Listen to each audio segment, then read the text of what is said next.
I remember sitting at the dinner table when I was 8, trying to tell them about the drawing contest at school.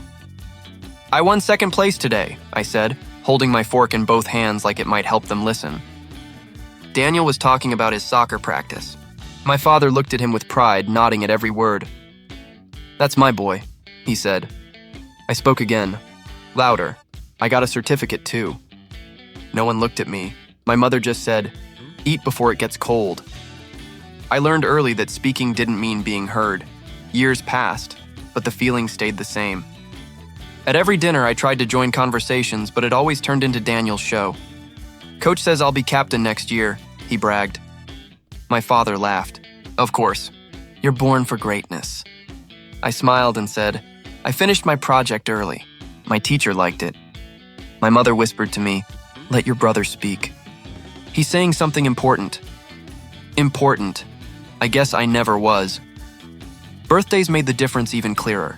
Daniel's birthdays were parties with noise, laughter, lights, and gifts stacked like towers. Mine was usually a dinner at home. On my 10th birthday, I remember Daniel tearing open a new gaming console from my father. When it was my turn, I opened a small box with a cheap plastic watch. "Be grateful," my father said. Before I could even react, I forced a smile. "Thank you. I love it." Daniel laughed and said, "You look like you got it from a street stall." My mother only said, "Stop teasing him," but she said it the way someone shoos away a fly. I kept telling myself it didn't hurt. I told myself love didn't need to be loud to be real. I tried so hard to believe that. In school, teachers asked about my family. "You must be so proud of your brother," they always said. I nodded and said, "Yes, I am," even though I didn't know what pride was supposed to feel like. I didn't know what being seen felt like either. I tried everything to earn it. I cleaned the house when I wasn't asked. I scored high on exams. I acted polite in every situation. When guests came, my father introduced Daniel first. "This is my son, Daniel. He's going to be a star." Then he motioned to me as if I was something extra. "And this is Adrian. He's quiet. Quiet, invisible, replaceable." One night, when I was 15, I finally asked my mother, "Why doesn't he ever say he's proud of me?" She didn't look at me. She kept folding towels. "Your father has high expectations," she said. "You need to try harder. Be patient." I wanted to shout. I wanted to scream that I had been patient my whole life, but I just stood there and nodded. "Okay," I whispered. One day I went to my father myself. "Can we talk?" I said. He didn't look away from the TV. "What is it?" I swallowed hard. "I just want to know what I can do to make you proud." He didn't even pause. "I don't know. Maybe be more like your brother." That sentence planted a hole inside me, a quiet, empty hole. I kept waiting for the day they would look at me and say, "We're proud of you." I kept trying and trying and trying. They never did. I remember whispering to myself at night, "Maybe tomorrow." I said it every day, "Maybe tomorrow," but tomorrow always came, and nothing changed. I kept hoping anyway, always. I walked into the house still shaking from what happened. My hands wouldn't stop trembling. My father looked up from the couch. "Why do you look like that?" I tried to breathe. "I got fired," Daniel laughed immediately. "What did you do now?" I set my bag down slowly. My manager yelled at one of the new girls. He was calling her names. I told him to stop, so he fired me. My father stood up, arms crossed. "You're telling me you lost your job because you couldn't keep your mouth shut?" "She was crying," I said. "He was humiliating her in front of everyone." Daniel smirked. "So you played hero. How noble." My mother walked in from the kitchen, wiping her hands on a towel. "Adrian, why do you always get involved in things that don't concern you?" The room felt smaller. "Because it was wrong." My father shook his head. "The world isn't fair." "Grow up," I took a step forward. "I need help. Just until I find something else." "A little support," Daniel snorted. "Unbelievable. You're actually begging." "I'm asking my family," I said, my voice cracking even though I tried to keep it calm. My father's jaw clenched. "We aren't here to carry your failures." I swallowed hard. "I've worked since I was 16. I've never asked for money. I've never taken anything from you."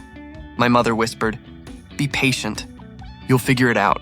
"I'm trying," I said, "but I need a little time. Just a small loan." I'll pay it back. My father sat down again like the conversation was done. No! The word hit harder than I expected. No? I asked. Not our responsibility, he said. You made the choice. You deal with the consequences. Daniel leaned back, smiling. This is why you never succeed. Too emotional. I felt my chest tighten. I thought family helped each other. My mother touched my arm lightly but didn't hold on. We love you, but we can't solve everything for you. You've never solved anything for me, I said before I could stop myself. My father slammed his hand on the table. Watch your tone, I stared at him. At all of them. The room was quiet except for my heartbeat. If Daniel needed help, you would do it, I said. Daniel shrugged. Because I don't get myself into stupid situations. I laughed, but it sounded broken. You took everything from me growing up, and now you want to take dignity too. My father pointed at the door. Enough. Go think about your behavior. My mother whispered again. Be patient, Adrian. I walked to my room slowly. The house felt colder than outside. I sat on the floor with my back against the door. No one knocked. No one asked if I was okay. No one cared. I put my hands over my face, trying not to make a sound. I had always known I was the least important. But this was the moment I understood. I could be drowning in front of them, and they would watch, I whispered to myself. The same way I did when I was a child. Maybe tomorrow. But even I didn't believe it anymore. I found out by accident. I was helping Aunt Maria carry groceries to her car when she said it casually, like it was something everyone already knew. I hope you get back on your feet soon, she said. I blinked. What do you mean? She hesitated. Daniel told us you've been struggling. That you wasted a good job. My chest tightened. Struggling? He said that? He said you keep messing up chances people give you, she continued softly. He said you don't try.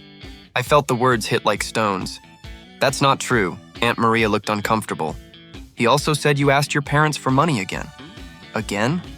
I repeated. I asked once. And they said no, she realized then. Her face shifted. I didn't know, she whispered. I walked home with a heaviness in my steps. I rehearsed the conversation in my head, heart pounding. When I entered the house, Daniel was leaning on the kitchen counter, phone in hand. We need to talk, I said. He raised an eyebrow. About what? You told the family I'm lazy, he shrugged. Well, aren't you? My voice shook. You told them I waste opportunities. You told them I beg for money, he smirked. If the shoe fits, I defended someone. I lost my job because I did something right, I snapped. He laughed. Hero complex again. My father walked in. What's going on? I faced him. Daniel has been lying about me to everyone. Daniel didn't even flinch. I told them the truth. He doesn't take life seriously. My father nodded as if that settled everything. People make their own beds, Adrian. I stepped forward. I found a lead for a new job last week. A good one. I had a meeting scheduled. Today I found out Daniel went in, using my name to take it. My father didn't look surprised. My mother froze where she stood. Daniel shrugged again. I wanted it. I got it, my voice cracked. That was mine. Should have moved faster, he replied. I stared at him. At the calm cruelty in his eyes. You sabotaged me, I said quietly. On purpose, my father crossed his arms. He showed initiative. That's what success looks like. I felt something inside me breaking.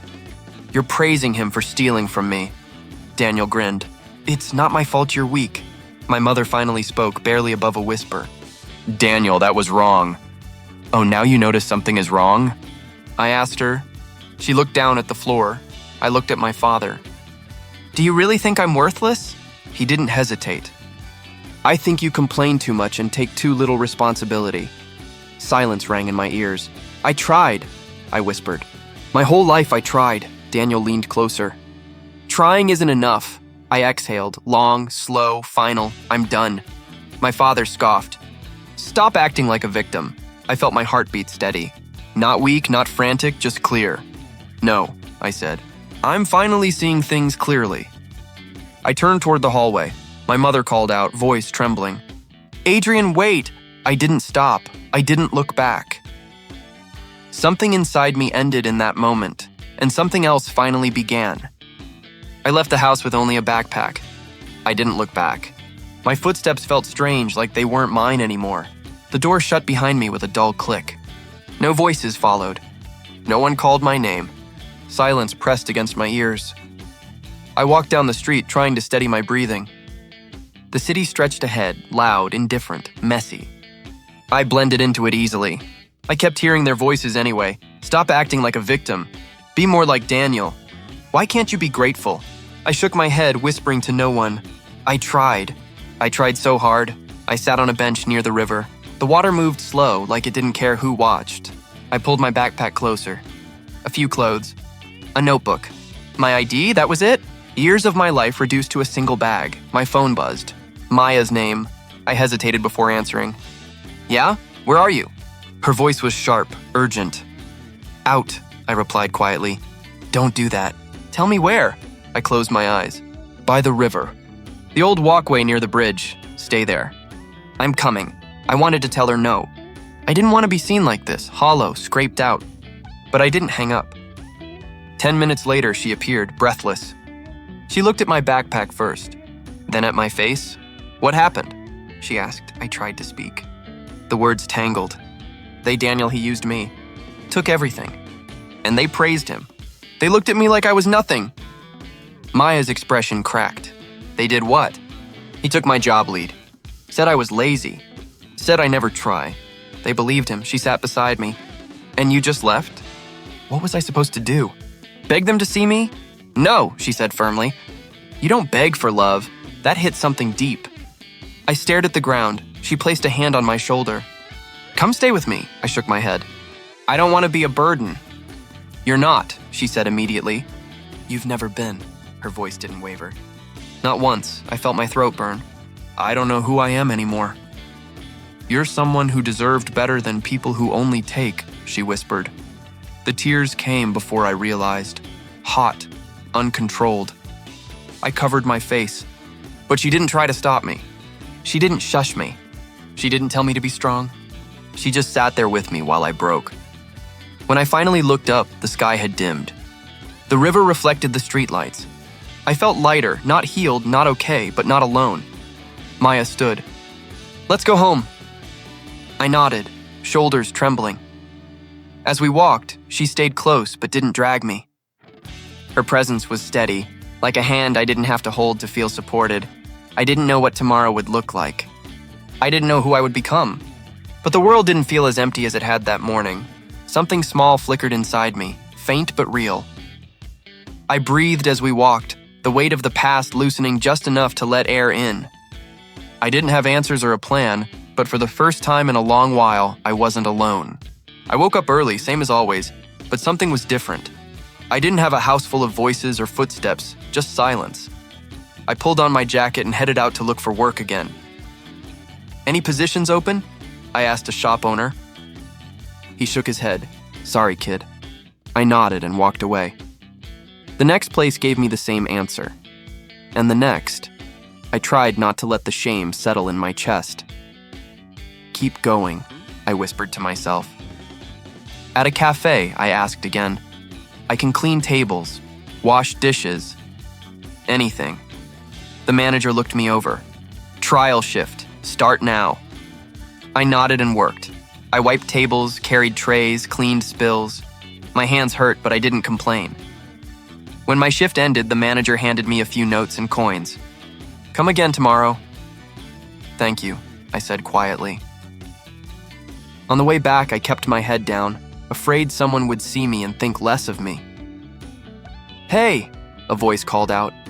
I turned. Leo. He smiled like the sun was still allowed to exist. Man, it's really you. I blinked. Yeah, it's me. He stepped closer. Heard you left home. You okay? I swallowed. Working on it. Leo nodded slowly. Want to talk? We walked to a nearby bench. I didn't know what to say. Words felt heavy. So what happened? He asked gently. I hesitated. Family stuff.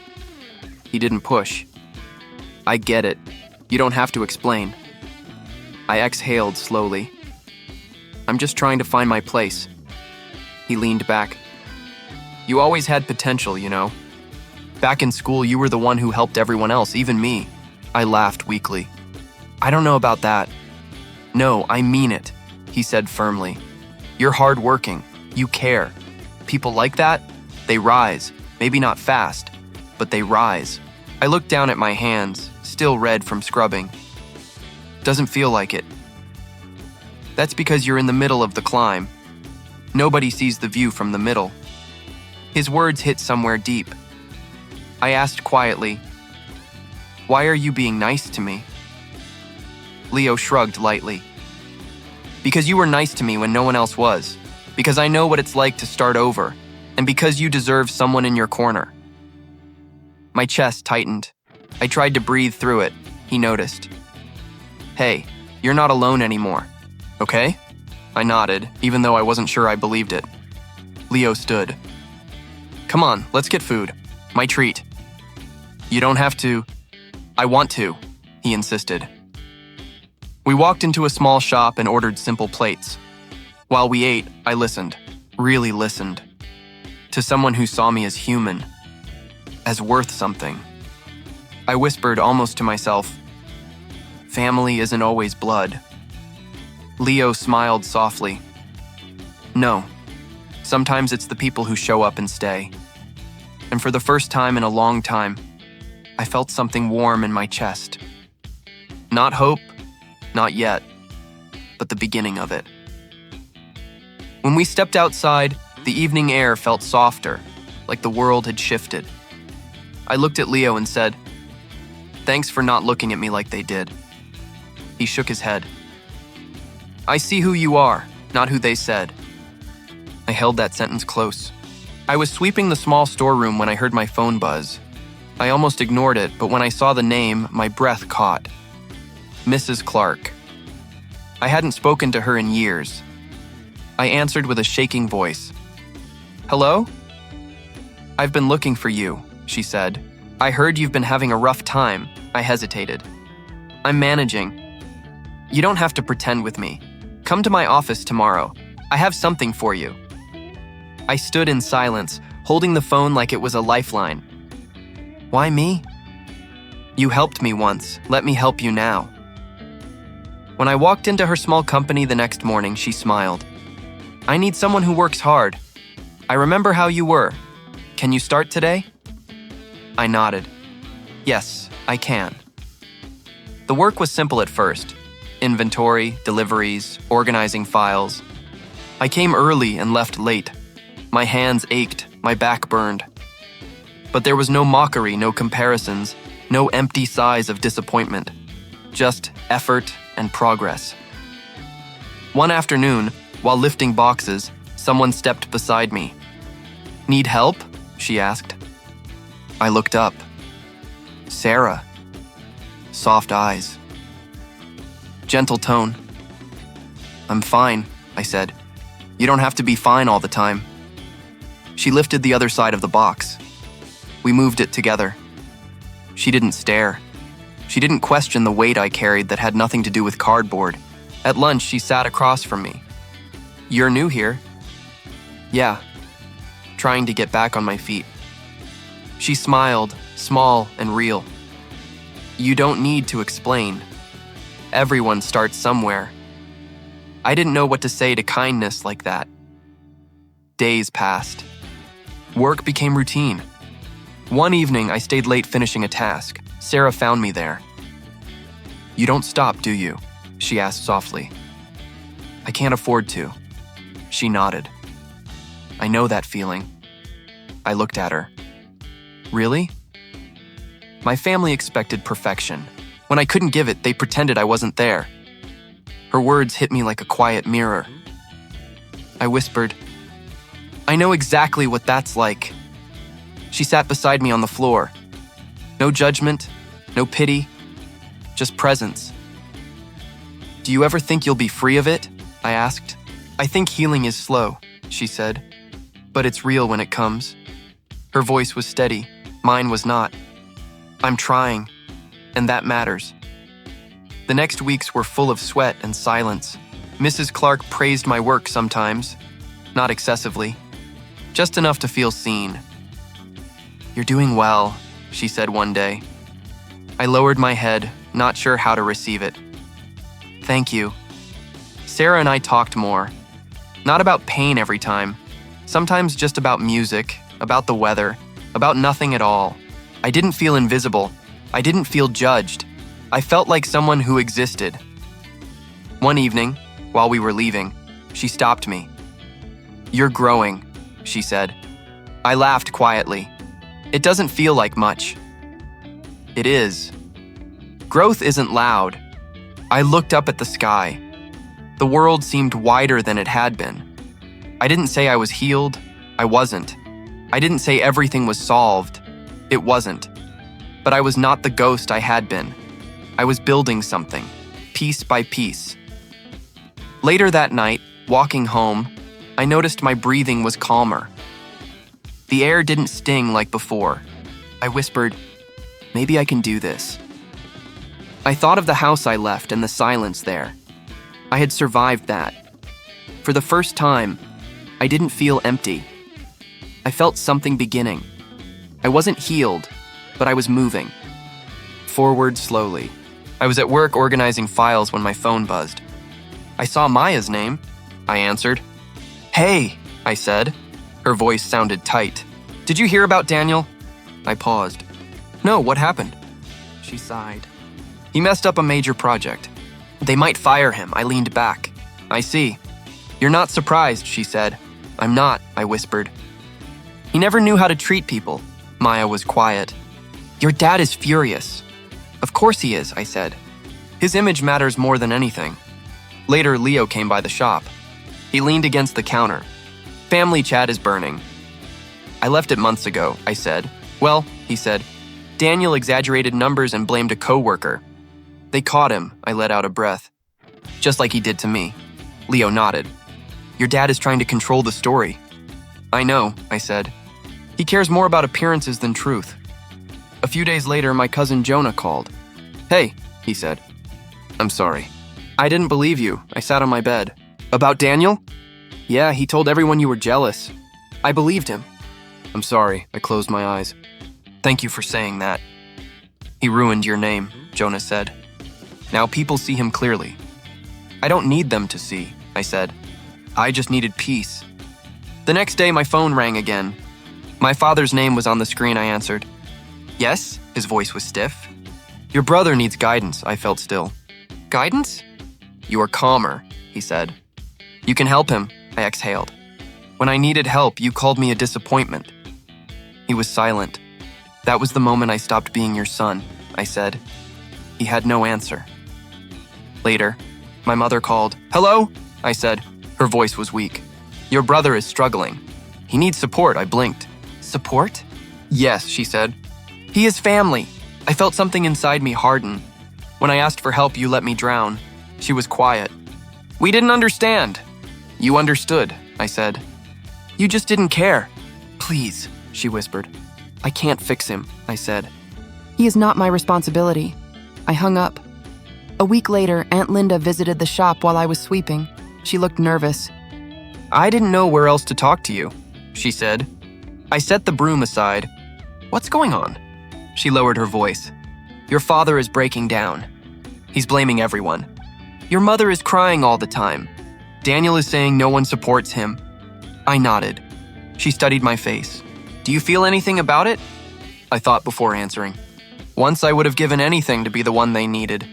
Now I don't need that anymore. She touched my arm. "You grew strong," I exhaled.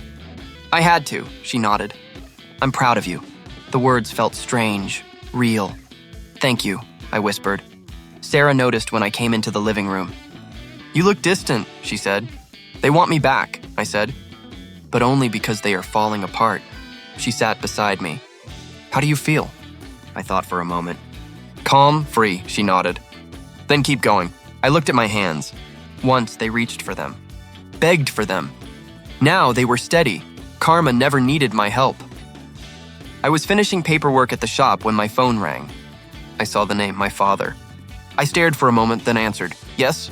I said. His voice tried to sound gentle. "Son, how have you been?" I kept my tone flat. "I've been fine." He cleared his throat. We should talk. As a family. I leaned back in my chair. About what? About us, he said. We miss you at home. I closed my eyes. What do you want? Silence. Then, things are difficult right now. There it was. I hope you find a solution, I said, and hung up. A few minutes later, the phone rang again. My mother this time. Please don't hang up, she said quickly. What do you want? I asked. We want you to visit, she said. Your father is not well. Your brother is not well. The house is different now. I felt nothing. You miss the idea of a son who listened. Not me, she breathed in slowly. Family should stay together, I answered. Family should stay together, but you didn't. She whispered, we can fix it. No, I said. You can't fix what you broke by pretending it never happened. She didn't reply. That night, Daniel called. I almost laughed when I saw his name. I picked up. What? His tone was soft, almost shaky. I heard you're doing well. I am, I said. I'm happy for you, he said. I didn't respond. After a long pause, he said, we should talk. Man to man. I let the silence stretch. You took what I had, I said finally. You lied about me. You let everyone believe I was worthless. That was before, he said quickly. Things are different now. No, I told him. Things are just happening to you now. He exhaled, frustrated. I said we can fix this. I cut him off. You can't fix something you never believed was damaged. He went quiet. The next day, I agreed to meet them, not out of hope, but closure. We sat in the living room. The same room where I once begged to be seen. My father spoke first. We want to move forward. I looked at him. Move forward how? He hesitated. We want you home. I nodded slowly. Why? My mother lifted her hands. Because we are family. Daniel stared at the floor. I spoke, calm and steady. I asked for help. You refused. I asked for love. You ignored me. I begged for respect. You laughed. My mother's eyes filled with tears. We didn't know. You knew, I said. You just didn't care. My father's jaw tightened. Don't blame us for your struggles. I smiled, small, tired. I don't blame you. I thank you. They stared. If you had loved me, I said softly, I would still be weak. I would still be begging. I would still be breaking myself to fit here, Daniel whispered. So you're not coming back? No, I said. I'm not. I stood. No shaking hands. No breaking voice. Just peace. My mother reached for me. Please, I stepped back.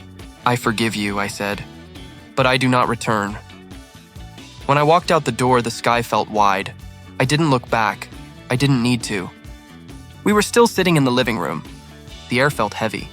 No shouting. No excuses. Just silence. My father finally spoke. So that's it?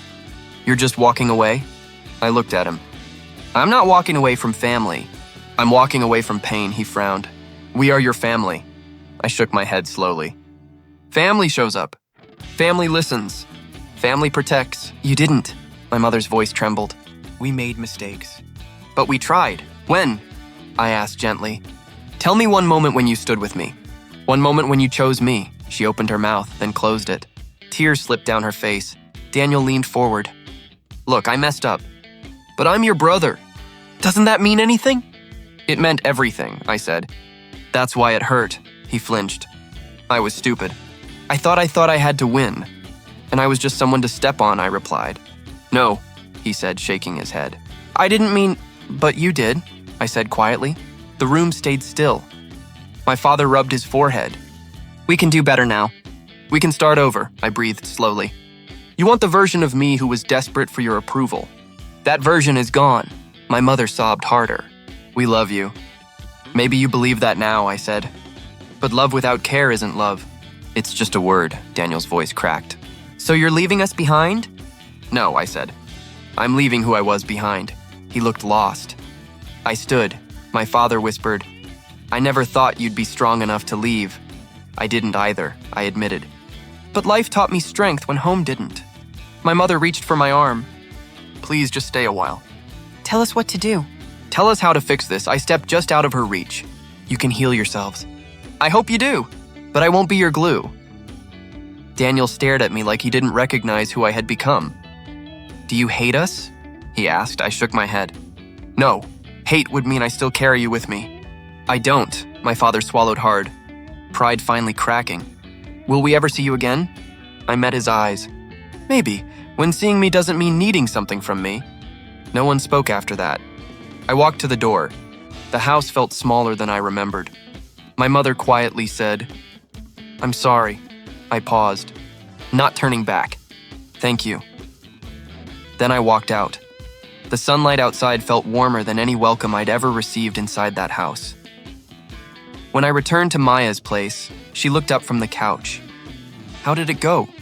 I sat beside her. "I let go," she smiled softly. "I'm proud of you." Later, I told Sarah. She took my hand. "You chose yourself," she said. I nodded.